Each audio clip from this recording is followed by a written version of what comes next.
C'est toujours un réel plaisir pour moi de vous retrouver sur ce rendez-vous hebdomadaire du point de l'actualité internationale. Nous démarrons par le Kenya, où plusieurs morts et des centaines de blessés ont été enregistrés dans un vaste incendie causé par l'explosion d'un camion chargé de gaz. L'incendie s'est déclenché dans la nuit de jeudi à vendredi à Nairobi, a annoncé vendredi 2 février l'inspecteur général adjoint de la police kenyane. Après plusieurs heures de lutte, les pompiers de Nairobi ont maîtrisé dans la matinée de ce vendredi le feu qui a endommagé plusieurs véhicules et propriétés commerciales, dont de nombreuses petites et moyennes entreprises et des habitations.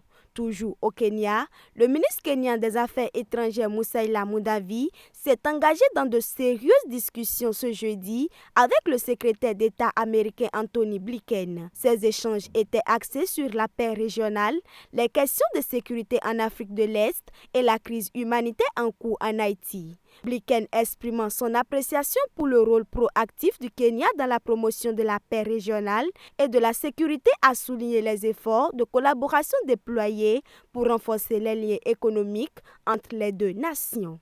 Direction l'Europe, où à Bruxelles, les 27 pays de l'Union européenne ont trouvé un accord portant sur une aide de 50 milliards d'euros sur 4 ans pour l'Ukraine, a annoncé ce jeudi 1er février le président du Conseil européen Charles Michel.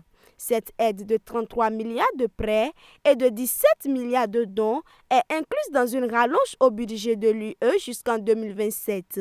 Pour Volodymyr Zelensky, c'est une preuve de la forte unité de l'Union européenne. Autre nouvelle, soupçonné de multiples agressions sexuelles et viols, Hervé Bobda a été interpellé mercredi matin à Douala. Depuis une dizaine de jours, il était accusé par de nombreuses personnes via les réseaux sociaux. L'Ordre des avocats du Cameroun avait réclamé la semaine dernière l'ouverture d'une enquête et la Commission des droits de l'homme du Cameroun s'était également saisie de l'affaire le 19 janvier face à son retentissement sur les réseaux sociaux.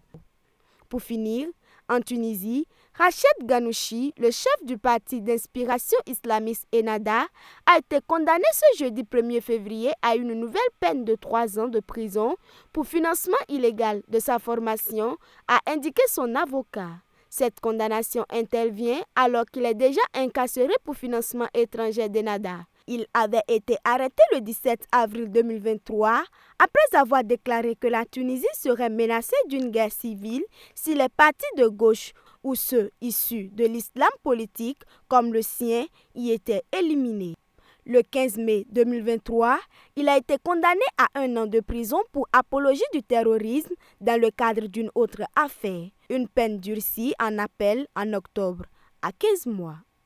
C'est sur cette information que nous mettons un terme à ce résumé de l'actualité internationale que nous vous remercions d'avoir suivi. On se retrouve la semaine prochaine pour d'autres nouvelles.